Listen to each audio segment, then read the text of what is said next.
Hello everyone, आज के इस वीडियो में हम डिस्कस करेंगे ग्राफ्स के बारे में।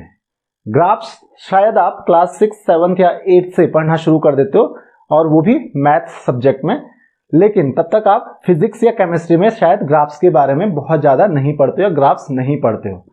लेकिन जैसे ही आप क्लास 9 में एंटर करते हो, आप फिजिक्स में जैसे कि आपने देखा होगा speed time graph, distance time graph, acceleration time graph, दुनिया भर के ग्राफ्स आ जाते हैं। उसी तरीके से केमिस्ट्री में भी आप ग्राफ्स पढ़ते हो, जहां पे आप गैस लॉज के बारे में पढ़ते हो, प्रेशर वॉल्यूम या फिर प्रेशर और टाइम के बीच का ग्राफ या वॉल्यूम और टाइम के बीच का ग्राफ। तो दुनिया भर के आप ग्राफ पढ़ना शुरू कर देते हो।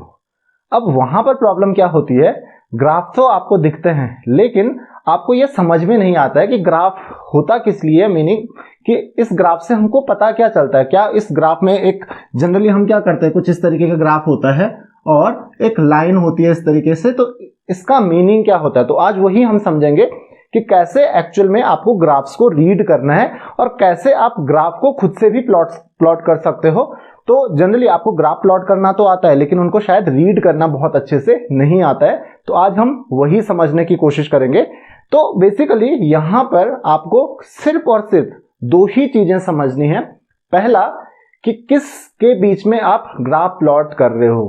तो आपको पता है कि जब भी आप ग्राफ प्लॉट करते हो, इधर होती है एक्स एक्सिस, इधर होती है वाई एक्सिस। ध्यान रखिए, क्योंकि ग्राफ आपके लिए बहुत ज्यादा इंपॉर्टेंट हो जाते हैं। जैसे जैसे आप हायर क्लास में जाते हो, 9 से 10, 10 से 11, 11 से 12, तो आप ग्राफ्स को बहुत ज्यादा पढ़ना शुरू कर देते हो। ऑलमोस्ट हर टॉपिक में ग्राफ आ जाते हैं। तो बहुत सारे टॉपिक्स होते हैं जिनमें आपको ग्राफ को समझना होता है। तो ग्राफ को समझने की कोशिश करते हैं। तो सबसे पहले आपको क्या समझना है कि दो एक्सिस होते हैं, एक एक्स और एक वाई। आपको सबसे पहले यह देखना है कि एक्स एक्सिस और वाई एक्सिस पे कौन सी क्वांटिटी है, यानी कि एक्स एक्सिस पे जिस क्वांटिटी को आप शो कर रहे हो, रिप्रेजेंट कर रहे हो एक्स एक्सिस की वैल्यू से, वो कौन सी क्वांटिटी है, और वाई एक्सिस पे जिस क्वांटिटी को आप रिप्रेजेंट कर रहे हो वो कौन सी क्वांटिटी है। एक एग्जांपल देता हूं आपको। जैसे आप टाइम और स्पीड के बीच में या फिर टाइम और डिस्टेंस के बीच में ग्राफ प्लॉट करते हो। अगर स्पीड कांस्टेंट स्पीड से आप मूव कर रहे हो, तो अगर आप कांस्टेंट स्पीड से मूव कर रहे हो तो आपको पता है कि सपोज यहां पे मैंने बोला 1 2 3 इस तरीके से सेकंड में आप टाइम लेते हो। टाइम यहां पे आप शो कर रहे हो 4 5 एंड यहां पे भी 1 2 3 4 5 इस तरीके से है। तो सपोज कांस्टेंट स्पीड से आप मूव कर रहे हो तो क्या होगा, आपने चलना शुरू किया। अगर टाइम 0 होगा, 0 मतलब टाइम को हम एक्स एक्सिस पे यहां पे शो करेंगे। टाइम अगर 0 होगा तो आपका डिस्टेंस भी कितना होगा, 0। अगर आपने सपोज 1 सेकंड तक, 1 सेकंड पे आप कितना मूव कर पाओगे, 1 मीटर सपोज। तो अगर 2 सेकंड में, 2 सेकंड में कितना करोगे, डबल कर लोगे, यानी कि 2 सेकंड में, 1 सेकंड में देखिए 1 मीटर, 2 सेकंड में 2 मीटर, 3 सेकंड में 3 मीटर, 4 सेकंड में 4 मीटर, और इस तरीके से आप चलते रहोगे। तो अगर आप इन सारे पॉइंट्स को मिला देते हो, इन सारे पॉइंट्स को मिला देते हो, जैसे 5 सेकंड में 5 मीटर, तो बनती है आपकी एक स्ट्रेट लाइन, करेक्ट। अब इस स्ट्रेट लाइन को जब आप प्लॉट करते हो तो जनरली आपकी जो स्ट्रेट लाइन बनती है, आपका जो ग्राफ बनता है, आपको जस्ट ऐसे दिखा दिया जाता है। एक्चुअल में वो ग्राफ ऐसे ही बनता है। तो जस्ट हमने क्या किया, कांस्टेंट स्पीड अगर हमारे पास है तो एक इस तरीके का ग्राफ बनता है डिस्टेंस और टाइम के बीच में। अब ये क्या शो करता है, देखिए इस ग्राफ में अगर आप इस तरफ जाते हो, यानी कि राइट हैंड साइड की तरफ, तो इसका मतलब x की वैल्यू हम बढ़ा रहे हैं, यानी कि आगे की तरफ बढ़ने पे टाइम 1 सेकंड, फिर और आगे जाएंगे, कहीं पे भी जाओ आप, टाइम 2 सेकंड, फिर आगे जाएंगे और टाइम 3 सेकंड, और आगे जाएंगे टाइम 4 सेकंड्स। और अगर ऊपर की तरफ जा रहे हैं तो डिस्टेंस की बात कर रहे हैं, इधर 1 metre, 2 metre, 3 metre, 4 metre, 5 metre and so on. तो यहां पर क्या हो रहा है कि एक एक पॉइंट, इस लाइन का एक एक पॉइंट आपको यह शो करेगा कि हर पॉइंट पे, यानी कि जो यहां पे जो मैं टाइम शो कर रहा हूं, इस पॉइंट पे मान लेते हैं, इस पॉइंट पे, इस टाइम पे, यानी कि 6 सेकंड जो रहा होगा, उस समय आपने डिस्टेंस कितना मूव किया होगा, इतना। तो हमको हर एक पॉइंट पे बताने की जरूरत नहीं, हम जस्ट एक लाइन ड्रॉ कर देते हैं, एक पर्टिकुलर लाइन बन गई, और उस लाइन पे हर टाइम पे हर पॉइंट जो होगा वो टाइम और डिस्टेंस बताएगा कि इस टाइम पे मेरा इतना डिस्टेंस ट्रेवल हुआ था। तो आगे की तरफ आप जाते हो तो टाइम बढ़ते जा रहा है, ऊपर की तरफ जा रहे हो डिस्टेंस बढ़ते जा रहा है।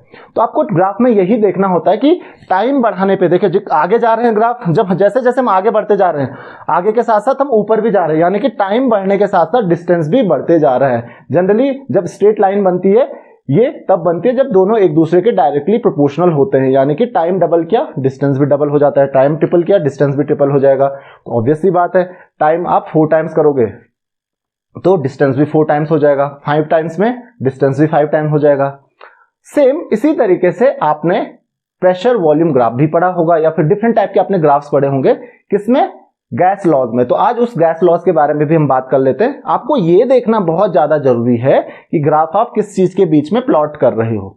अब यहीं पे ध्यान रखिए, अगर यहां पे देखिए यहां पे आपने क्या किया, चलना शुरू किया 0 से, और 1 सेकंड के बाद आप 1 मीटर पे थे, मतलब 1 सेकंड में आपने 1 मीटर ट्रेवल करना शुरू किया। तो स्पीड कितनी हुई, स्पीड इक्वल टू होता है डिस्टेंस अपॉन टाइम। तो आपने कहा डिस्टेंस आपने 1 मीटर अपॉन टाइम भी 1, तो इसका मतलब स्पीड क्या हो गई आपकी, दैट इज 1 मीटर पर सेकंड। या फिर 2 सेकंड के बाद 2 सेकंड के बाद आपने 2 मीटर ट्रेवल किया, तो 2 अपॉन 2 डिस्टेंस कितना हो गया, 2 सेकंड के बाद 2 मीटर ट्रेवल कर लिया आपने 2 सेकंड में, तो डिस्टेंस कितना हुआ 2, और टाइम भी 2, तो distance upon time that is speed, again 2 upon 2 1 metre पर सेकंड। अगर मैं यहीं पे अगर डिस्टेंस और टाइम की जगह स्पीड और टाइम के बीच में ग्राफ प्लॉट करूं, ये देखना बहुत ज्यादा जरूरी है। स्पीड देखिए, शुरू में आप किस स्पीड से चले, 1 मीटर, जब 1 सेकंड में आपकी स्पीड कितनी थी, 1 मीटर पर सेकंड। जब 2 सेकंड पे आप पहुंचे, 2 सेकंड बाद आपकी स्पीड कितनी थी, वो तब भी 1 मीटर पर सेकंड ही थी। 3 सेकंड के बाद आपकी स्पीड तब भी कितनी थी, स्पीड तो सेम ही है ना, स्पीड तो 1 मीटर पर सेकंड ही है। 4 सेकंड के बाद भी क्या है, 1 मीटर पर सेकंड ही है। अब इन पॉइंट्स को मैच करो तो ये लाइन मिल रही है। ये क्या शो करता है कि जो स्पीड की वैल्यू है, देखिए ये ऊपर नहीं जा रही है लाइन, सीधे आगे बढ़ती जा रही है। तो ऊपर की तरफ कब जाते हैं हम, जब स्पीड बढ़ती है। अगर ऊपर बिल्कुल भी नहीं जा रहे हैं, इसका मतलब क्या होगा, स्पीड कांस्टेंट है, स्पीड चेंज ही नहीं हो रही है। स्पीड शुरू से 1 पे थी जब हमने चलना शुरू किया, और जहां तक हम चलते जा रहे हैं स्पीड 1 पे ही है। तो आई होप कि आपको इतना समझ में आ गया होगा। अब सेम यही चीज आपने पढ़ा होगा चार्ल्स लॉ। केमिस्ट्री में आप लोगों को बहुत ज्यादा प्रॉब्लम होती है चार्ल्स लॉ में। चार्ल्स लॉ, देन आपने पढ़ा होगा बॉयल्स लॉ। तो पहले हम बॉयल्स और चार्ल्स दोनों लॉज की बात कर लेते हैं। तो चार्ल्स लॉ क्या कहता है, चार्ल्स लॉ कहता है कि अगर आप किसी भी गैस का प्रेशर कांस्टेंट रखते हो, क्या कांस्टेंट रखते हो, प्रेशर कांस्टेंट रखते हो, तो वॉल्यूम जो होगा वो टेम्परेचर के डायरेक्टली प्रोपोर्शनल होगा। यानी डायरेक्टली प्रोपोर्शनल होने का मतलब क्या हुआ कि अगर आप टेम्परेचर को, कैसे टेम्परेचर को, एब्सोल्यूट टेम्परेचर को डबल कर दो तो वॉल्यूम भी डबल हो जाएगा। ये मैंने बहुत ज्यादा डिटेल में डिस्कस किया है, तो आज मैं केवल ग्राफ के बारे में बात करूंगा। उसी तरीके से बॉयल्स लॉ क्या कहता है कि जो वॉल्यूम होता है गैस का, अगर आप यहां पे ध्यान रखिए, यहां पे प्रेशर कांस्टेंट होता है, अगर वॉल्यूम जो होता है जो ग्राफ किसी भी गैस का, वो किसके डायरेक्टली इनवर्सली प्रोपोर्शनल होता है, volume is inversely proportional to pressure अगर टेम्परेचर कांस्टेंट होता है। तो एक चीज का कांस्टेंट होना जरूरी है। इनवर्सली प्रोपोर्शनल होने का मतलब क्या है कि अगर आप प्रेशर को डबल कर दोगे तो वॉल्यूम हाफ हो जाएगा, प्रेशर को 3 टाइम्स कर दोगे तो वॉल्यूम 1/3 हो जाएगा, प्रेशर को 4 टाइम्स कर दोगे तो वॉल्यूम 1/4 हो जाएगा। तो ये मतलब हुआ इस चीज का। तो आई होप कि आपको इतना ये समझ में आ गया होगा। अब हम एक काम करते हैं, इन दोनों में ग्राफ प्लॉट करते हैं। यहां से आपको एक चीज पता चलती है कि V1/T1, या आप कहते हो कि V/T इक्वल टू कॉन्स्टेंट, ये आप डिराइव करते हो वहां से कि V/T का जो रेशियो होता है वो कांस्टेंट होता है, और यहां से एक चीज डिराइव करते हो कि PV is equal to constant, correct. खैर इतना डिटेल में हमको जाने की जरूरत नहीं है, तो हम एक काम करते हैं, हम एक ग्राफ प्लॉट करना शुरू कर देते हैं। बॉयल्स लॉ, यानी कि बॉयल्स लॉ से पहले हम बॉयल्स लॉ के लिए करेंगे। तो बॉयल्स लॉ के लिए अगर हम ग्राफ प्लॉट करेंगे, किसके लिए, बॉयल्स लॉ के लिए, तो ये कहता है कि V is inversely proportional to P, यानी कि वॉल्यूम इनवर्सली प्रोपोर्शनल होता है प्रेशर के। तो मैं एक काम करता हूं, मैं यहां पे, आप ग्राफ कैसे बनाते थे आपको ध्यान होगा, मैं y एक्सिस पे, आप x और y एक्सिस पे देखिए कि आपने x एक्सिस पे किसको रखा है, y एक्सिस पे किसको रखा है। मैं y एक्सिस को पे V को ले लेता हूं और x एक्सिस पे P को ले लेता हूं, प्रेशर और वॉल्यूम के बीच में ग्राफ। तो मैं यहाँ पे V की वैल्यू और यहाँ पे P की वैल्यू पुट करता हूं, तो 2-3 वैल्यू, और उसके बाद हम ग्राफ को मिला देते हैं, तो P और V। तो आपको बोला गया है कि प्रेशर और वॉल्यूम एक दूसरे के इनवर्सली प्रोपोर्शनल होते हैं। इनवर्सली प्रोपोर्शनल का मतलब क्या हुआ कि अगर आप प्रेशर को बढ़ाओगे तो वॉल्यूम कम होगा, मतलब प्रेशर को डबल करोगे तो वॉल्यूम हाफ हो जाएगा। अब मान लेते हैं, इमेजिन कर लेते हैं, जरूरी नहीं है कि आप यही वैल्यूज लो, कोई भी वैल्यू ले लो, कि कोई भी गैस है उसका जो वॉल्यूम है, वॉल्यूम जब सपोज 12 ले लेता हूं मैं, वॉल्यूम अगर 12 है तो उसका प्रेशर जो है, प्रेशर उसका सपोज 1.5 है, सपोज मान लेते हैं 1.5 है। अब मैं एक काम करता हूं, प्रेशर को डबल कर देता हूं। प्रेशर को डबल करने का मतलब प्रेशर मैंने डबल कर दिया, तो 1.5 का डबल कितना हो जाएगा, 1.5 का डबल हो जाएगा 3।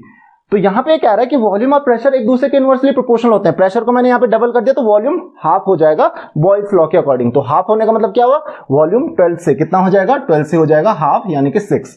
अगर मैं और इसको क्या करता हूं, डबल करता हूं, डबल करने का मतलब क्या हुआ, 3 से 6 कर देता हूं, तो इसको चलो 6 कर लेते हैं हम लोग। तो 6 से कितना हो जाएगा, ये 6 से हो जाएगा हाफ, उसका भी हाफ यानी कि 3। और इसको फिर से डबल कर लेता हूं, यानी कि इसको मैं 12 कर लेता हूं, तो ये हो जाएगा 3 का भी हाफ यानी कि 1.5। तो इस तरीके से ग्राफ बनेगा। तो चलिए मैं ग्राफ बना लेता हूं। तो ग्राफ में बहुत ज्यादा जगह है नहीं, तो मैं यहाँ पे 2, 4, 6, 8, 12 इस तरीके से ले लेता हूं, और यहाँ पे भी 2, 4, 6, 8, 12 इस तरीके से ले लेता हूं। तो 1.5 कहां पे होगा, लगभग यहां पे होगा। तो देखिए जब प्रेशर 1.5 है तो वॉल्यूम कितना है, यहां पे देखिए प्रेशर 1.5 है तो वॉल्यूम 12 है। ध्यान रखिए प्रेशर 1.5 है, 1.5 कहां पे होता है, यहां पे। तो वॉल्यूम कितना है, 12 है, ये रहा। जब प्रेशर देखिए 3 है, 3 कहां पे होगा, यहां पे, तो वॉल्यूम कितना है, वॉल्यूम हो गया हमारा 6। तो यहां पे आप ग्राफ प्लॉट कीजिए, ये 6 हो गया। जब प्रेशर 6 है तो वॉल्यूम कितना है, वॉल्यूम है 3 कहां पे होगा, यहां पे। तो प्रेशर 6 होने पे वॉल्यूम 3 हो गया। तो तीसरा पॉइंट यहां पे मिल गया, एक यहां पे मिल गया। और चौथा जब प्रेशर 12 है तो वॉल्यूम कितना है हमारे पास, 1.5 यहां पे कहीं होगा। तो इस तरीके से 4 पॉइंट। अब इन चारों पॉइंट्स को आप मिला लीजिए, वो भी फ्री हैंड, आप लाइन नहीं खींचोगे, फ्री हैंड मिलाइए। तो कैसा ग्राफ बन रहा है, कुछ इस तरीके से बन रहा है ग्राफ। ये क्या है, ये रिलेशन शो कर रहा है। ये क्या बताने की कोशिश कर रहा है, यहां पे भी आपको क्लियरली दिख रहा है बॉयल्स लॉ सही प्रूव होते हुए कि जैसे जैसे हम आगे बढ़ रहे हैं, आगे किसमें बढ़ रहे हैं, दिस इज वॉल्यूम। वॉल्यूम जैसे जैसे बढ़ते जा रहा है तो हम आगे बढ़ते बढ़ते, देखो ग्राफ पहले जब हम यहां शुरू में थे तो बहुत ऊपर था, आगे बढ़े तो नीचे की तरफ आया। नीचे की तरफ आने का मतलब क्या हुआ, प्रेशर ड्रॉप हुआ। तो वॉल्यूम और प्रेशर एक दूसरे के क्या हुए, इनवर्सली प्रोपोर्शनल हुए, यानी कि वॉल्यूम बढ़ाने पे प्रेशर कम हो रहा है। उसी तरीके से अगर आप उल्टा करिए, अगर आप ऊपर जाने की कोशिश कर रहे हैं, ऊपर जाने की कोशिश करोगे, ऊपर जितना आप ऊपर जा रहे हो वॉल्यूम में उतना उधर जा रहे हो। देखो ऊपर में वॉल्यूम यहां है, इतना है, कम है। तो जितना आप प्रेशर बढ़ाओगे वॉल्यूम उतना ही कम होता जाएगा। तो वॉल्यूम और प्रेशर एक दूसरे के इनवर्सली प्रोपोर्शनल है। अब यहां पर कुछ लोगों की बुक्स में, वैसे तो क्लास 9, 10th में आप लोगों के लिए बहुत ज्यादा इंपॉर्टेंट नहीं है, लेकिन क्या होता है कि वैल्यूज चेंज कर दी जाती हैं और उनके बीच में ग्राफ प्लॉट करने के लिए बोल दिया जाता है। सपोज आपको बोला गया कि यहां पे आप ग्राफ प्रेशर और वॉल्यूम के बीच में नहीं प्लॉट करो, आप ग्राफ प्लॉट करो किसके बीच में, वॉल्यूम। ध्यान रखिए आपको बोला गया कि आप ग्राफ प्लॉट कीजिए वॉल्यूम और 1/p के बीच में, p के बीच में नहीं, 1/p के बीच में। तो यहां पे मैं वॉल्यूम ही लेता हूं और यहां पे p की जगह पे मैं 1/p रख लेता हूं। तो देखिए 1/p कितना हो जाएगा, यहां पे देखिए 1/p अगर मैं रखता हूं तो 1.5, 1/1.5 ये लगभग हो रहा है आपका। यहां पे देखते हैं हम 1/1.5, 1/p कितना हो जाएगा, देखिए 1/p कितना हो जाएगा यहां पे, तब आपको अच्छे से समझ में आ जाएगा। तो 1/1.5, 1/1.5 कितना होता है आपका, ये होता है आपका लगभग, दिस इज 2/3, करेक्ट, ये हो गया 2/3। उसी तरीके से ये हो जाएगा आपका 1/3, इसका रेसिप्रोकल 1/p, और ये हो जाएगा 1/6, और ये हो जाएगा 1/12। अब यहां पे ध्यान से देखिए, अब यहां पे मैं वॉल्यूम रखता हूं, सपोज 2, 4, 6, 8, सेम 10, यहां पे 10 आना था, 10 देन 12 यहां पे आना था, कोई बात नहीं, तो इस तरीके से आना था उसने। तो इस तरीके से मैंने रखा 10 देन 12, करेक्ट। और सेम यहां पे, लेकिन यहां पे देखो 1/p की तो वैल्यूज बहुत छोटी हैं, तो मैं शुरू करता हूं 1/12 से, यानी कि यहां पे मैं रखता हूं 1/12, 1/12 का डबल करूंगा, यहां पे हो जाएगा 1/6, 1/6, देन इसको और बढ़ाऊंगा तो मतलब 1/12, फिर 2/12 होता है, फिर 3/12 कितना होता है 1/4, 4/12, 1/3, 5/12, करेक्ट, देन 6/12 होता है 1/2। इस तरीके से मैं ग्राफ प्लॉट करते जाऊंगा। तो वैल्यूज क्योंकि पॉइंट में आ रही है तो मुझे पॉइंट में ही रखनी पड़ेंगी। तो अब देखिए ग्राफ प्लॉट कीजिए, तो जब वॉल्यूम की वैल्यू कितनी है 12 है, तो 2/3 है, तो ये 1/12, 1/6, 2/3 कितना होगा 1/3 के बाद, और 5/2, 1/2 के बाद कितना आएगा 1, तो 1 और इसके बीच में होता है ये वैल्यू। देखिए वॉल्यूम 12 है तो ये कितना हो रहा है 2/3, लगभग यहां पे कहीं है। ये 6 है तो ये हो रहा है 1/3, 1/3 कहां पे, यहां पे कहीं है, करेक्ट, 6 पे ये यहां पे कहीं है। देन ये जब 3 है तो 3 पे कहां पे है, 3 पे है 1/6, 1/6 कहां पे, यहां पे कहीं है। अब आप लाइन देखिए, ये स्ट्रेट लाइन बन रही है, ऑब्वियसली 1/p के बीच में ग्राफ बना रहे हो आप, p के बीच में नहीं बना रहे हो। तो आपको यही चीज देखनी है कि भाई p की वैल्यू, यहां देखो p की वैल्यू वॉल्यूम बढ़ाने पे कम हो रही है तो 1/p तो रेसिप्रोकल होगा। अगर p बढ़ रहा है या P कम हो रहा है, P कम हो रहा है तो इसका मतलब 1/P तो बढ़ेगा। तो यही तो ग्राफ आपको दिख रहा है यहाँ पे कि 1/P बढ़ते जा रहा है अगर आप V की वैल्यू बढ़ाओगे। और वही तीसरी चीज देखिए, तीसरी चीज यहाँ पे एक और चीज कर लेते हैं, यहाँ पे PV की वैल्यू देख लेते हैं। तो PV की वैल्यू ध्यान दीजिए, यहाँ पे PV की वैल्यू देखिए 1.5, ये यहाँ पे देखिए P कितना है, ये 1.5 और V कितना है 12, तो 12 इंटू 1.5 ये होता है 18। यहाँ पे देखिए 6 इंटू 3 ये हो जाएगा 18, यहाँ पे देखिए 6 इंटू 3 ये भी हो जाएगा 18, और यहाँ पे देखिए ये कितना है 12 इंटू 1.5 ये भी हो जाएगा 18। तो अगर मैं यहाँ पे ग्राफ प्लॉट करता हूं किसके बीच में, प्रेशर PV के बीच में और V के बीच में, ध्यान रखिए PV के और V के बीच में, तो देखिए सेम वही चीज है यहाँ पे 2 4 6 8 10 12 और यहाँ पे 2 4 6 8 10 12 14 16 18। अब देखिए यहां पे क्या हो रहा है, जब ध्यान दीजिए वॉल्यूम की वैल्यू, अब देखो ग्राफ किसके बीच में प्लॉट कर रहा हूं मैं, V और PV के बीच में। तो यही देखिए जब V 12 है, 12 कहां पे है, यहां पे है, देखिए V 12 है तो PV कितना 18 है, तो यहां पे प्लॉट कीजिए 12 है 18 है। जब V 6 है तो भी 18 है तो यहां पे बनेगा। जब V3 है, V3 कहां पे होगा, यहां पे, तो भी 18 है। और जब V 1.5 है, 1.5 यहां पे कहेगा तो भी 18 है। मीट कीजिए इन 4 पॉइंट्स को तो लाइन एक स्ट्रेट लाइन बन रही है। और एक कॉमन सी बात है, ऑब्वियस सी बात है कि अकॉर्डिंग टू बॉयल्स लॉ जब आप टेम्परेचर कांस्टेंट रखते हो तो PV इज ऑलवेज कांस्टेंट। अभी मैंने बोला था PV अगर हमेशा कांस्टेंट होगा तो पैरेलल लाइन बनेगी एक्स एक्स के, क्योंकि ग्राफ ऊपर नहीं जाएगा बिल्कुल भी। उसी तरीके से अगर आप V की जगह पे यहां पे P रखते तो भी सेम चीज रहनी थी। P और PV के बीच में प्रेशर को कितना भी बढ़ाते रहो, वॉल्यूम को जितना भी बढ़ाते रहो, कोई फर्क नहीं पड़ने वाला है, प्रेशर और वॉल्यूम का प्रोडक्ट हमेशा सेम आएगा। तो ये ग्राफ यही बताने की कोशिश कर रहा है कि भाई एक स्ट्रेट लाइन बन रही है, प्रेशर वॉल्यूम कांस्टेंट है। और आपने बॉयल्स लॉ में यही पढ़ा है ना, फाइनली आप क्या डिराइव करते हो कि pressure into volume is always constant when the temperature is constant. तो यही चीज तो है वहां पे भी। तो आई होप कि आपको ये चीज समझ में आ गई होगी कि ग्राफ से आप लोगों को डरने की जरूरत नहीं है, ग्राफ से आपको यही इंफॉर्मेशन मिलती है। ये देखिए ऐसे जा रहा है तो ये क्या बताने की कोशिश कर रहा है कि जैसे जैसे यहां से देखिए जैसे जैसे आप वॉल्यूम को बढ़ाते जा रहे हो प्रेशर कम होते जा रहा है। यहां से आपको क्या मिल रहा है कि जैसे जैसे आप वॉल्यूम को बढ़ाते जा रहे हो तो प्रेशर कम हो रहा है, यानी कि प्रेशर का रेसिप्रोकल बढ़ेगा, तो 1/P की वैल्यू बढ़ते जा रही है। यहां पे देखिए किसके बीच में बना रहा हूं मैं, PV के बीच में। तो ये कह रहा है कि जैसे जैसे आप प्रेशर को बढ़ाते जाओगे, प्रेशर को देखो बढ़ाते जाओ, 1.5 पे 18 है, फिर अगर 3 पे प्रेशर रखा तो भी 18 रहेगा, 6 पे प्रेशर रखा तो भी 18 रहेगा, 12 पे प्रेशर रखा तो भी 18 रहेगा। तो प्रेशर को बढ़ाते जाओ, PV कांस्टेंट ही रहेगा। भाई जो बॉयल्स लॉ है वो यही तो कहता है कि कांस्टेंट ही रहेगा। तो आई होप कि आपको इतना समझ में आ गया होगा। और अब आप चार्ल्स लॉ से रिलेटेड ग्राफ भी प्लॉट कर सकते हो। वहां पे किसके बीच में कर सकते हो आप, वॉल्यूम और टेम्परेचर के बीच में। तो वहां पे कैसे करना है, अब यहां पे आपको क्लियरली दिख रहा है कि volume is directly proportional to temperature. तो इसका मतलब ग्राफ अगर आप आगे की तरफ जाओगे तो ऊपर की तरफ भी जाओगे। क्यों जाओगे ऊपर की तरफ, क्योंकि वॉल्यूम बढ़ रहा है तो साथ में टेम्परेचर भी बढ़ेगा। वॉल्यूम डबल होगा तो टेम्परेचर भी डबल होगा। क्यों, क्योंकि दोनों एक दूसरे के डायरेक्टली प्रोपोर्शनल है। तो ये कौन कहता है, चार्ल्स लॉ। तो चार्ल्स लॉ में टेम्परेचर और वॉल्यूम का ग्राफ आप इस तरीके से बना दोगे। तो आई होप कि आपको ग्राफ रीड करना आ गया होगा कि ग्राफ से आपको इंफॉर्मेशन क्या मिलती है। प्रॉब्लम क्या होती है कि आपको चीजें ना अलग अलग दे दी जाती हैं। अब यहीं पे अगर चार्ल्स लॉ, सपोज यही चार्ल्स लॉ है और चार्ल्स लॉ में आपको टेम्परेचर और वॉल्यूम की जगह ग्राफ प्लॉट करने के लिए दे दिया प्रेशर और वॉल्यूम का, तो प्रेशर तो कांस्टेंट होता है, चार्ल्स लॉ है ना, तो चार्ल्स लॉ में तो प्रेशर कांस्टेंट होता है, तो प्रेशर तो कांस्टेंट रहेगा, तो ग्राफ ऐसे बन जाएगा। तो ग्राफ बनाने के लिए आपको रिलेशनशिप समझनी पड़ेगी कि रिलेशनशिप, लेकिन ये किस केस में है, जब चार्ल्स लॉ की हम बात करें, यानी कि प्रेशर कांस्टेंट है। यहां पे प्रेशर कांस्टेंट नहीं था, ये नीचे वाले ग्राफ जो प्लॉट किए मैंने वो कांस्टेंट टेम्परेचर के लिए प्लॉट किए हैं। तो ये चीज ध्यान रखना कि किसके बीच में आप ग्राफ प्लॉट कर रहे हो, वो वैल्यूज कितनी आएंगी, करेक्ट। दूसरी चीज क्या कि आपका जो ग्राफ है, मींस जो रिलेशनशिप है जिसके बीच में आप ग्राफ प्लॉट कर रहे हो, उनके बीच में जो रिलेशनशिप है वो किस तरीके की है कि भाई डायरेक्टली प्रोपोर्शनल है, इनवर्सली प्रोपोर्शनल है, कांस्टेंट है। जैसे यहाँ पे PV तो कांस्टेंट था, यहाँ पे प्रेशर कांस्टेंट था, लेकिन दोनों कंडीशंस क्या हैं, अलग अलग हैं। अगर मैं बॉयल्स लॉ के लिए ग्राफ बनाऊंगा तो बॉयल्स लॉ के लिए तो गलत हो जाएगा, क्योंकि बॉयल्स लॉ के लिए PV का ग्राफ क्या था, ये था। तो आई होप कि आपको अब समझ में आ गया होगा। उसी तरीके से बॉयल्स लॉ के केस में आप अगर वॉल्यूम और टेम्परेचर के बीच में ग्राफ प्लॉट करोगे तो वॉल्यूम और टेम्परेचर के बीच में ग्राफ क्या बनेगी, स्ट्रेट लाइन बनेगी। क्यों, क्योंकि वहां पे टेम्परेचर तो चेंज होता ही नहीं है, टेम्परेचर कांस्टेंट है। या फिर यहीं पे आप प्रेशर और टाइम के बीच में ग्राफ प्लॉट करोगे, सॉरी प्रेशर और टेम्परेचर के बीच में ग्राफ प्लॉट करोगे तो प्रेशर और टेम्परेचर के बीच में भी कैसे बनेगा, एक सीधी लाइन। क्यों, प्रेशर को एक्स एक्सिस पे रखना, टेम्परेचर को वाई एक्सिस पे रखना। क्यों, क्योंकि टेम्परेचर तो कांस्टेंट है।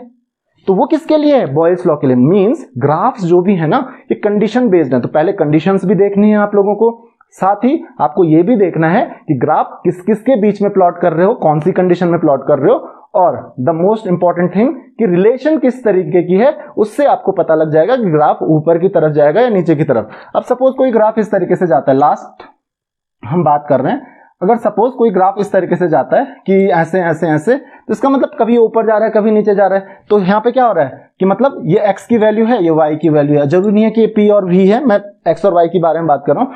तो x की वैल्यू बढ़ाने पे पहले y कम हो रहा है, फिर x की वैल्यू और बढ़ाओगे तो फिर y बढ़ रहा है, फिर और बढ़ाओगे तो कम हो रहा है। तो ये पीरियोडिक चेंजेस हो रहे हैं यहाँ की, यानी कि आप ये नहीं बोल सकते कि बढ़ेगा ही या फिर कम ही होगा। तो ये तो खैर ज्यादा कॉम्प्लिकेटेड ग्राफ्स हो गए। आपको बहुत इजी से ग्राफ समझना है, जो कि डायरेक्टली प्रोपोर्शनैलिटी या डायरेक्ट प्रोपोर्शनैलिटी होती है या तो इनवर्स प्रोपोर्शनैलिटी होती है। तो आई होप कि आपको ये समझ में आ गया होगा कि किस तरीके से आपको ग्राफ्स रीड करने हैं, क्या क्या इंफॉर्मेशन आपको ग्राफ से मिलती है। ध्यान रखिए, ग्राफ से आपको बहुत ज्यादा इंपॉर्टेंट रिलेशनशिप मिल जाते हैं, बहुत ज्यादा इंफॉर्मेशन मिल जाती है। तो अगर आपको ग्राफ रीड करना आ गया तो साइंस आपके लिए काफी इजी हो जाएगी। सो आई थिंक कि आपको ये सारी चीजें समझ में आ गई होंगी। अगर आपकी कोई भी क्वेरीज हैं, कोई भी डाउट्स हैं, तो आप मुझे कमेंट्स में, फेसबुक, इंस्टाग्राम, कहीं पे भी क्वेश्चंस पूछ सकते हैं। So see you in the next lecture. Thank you very much.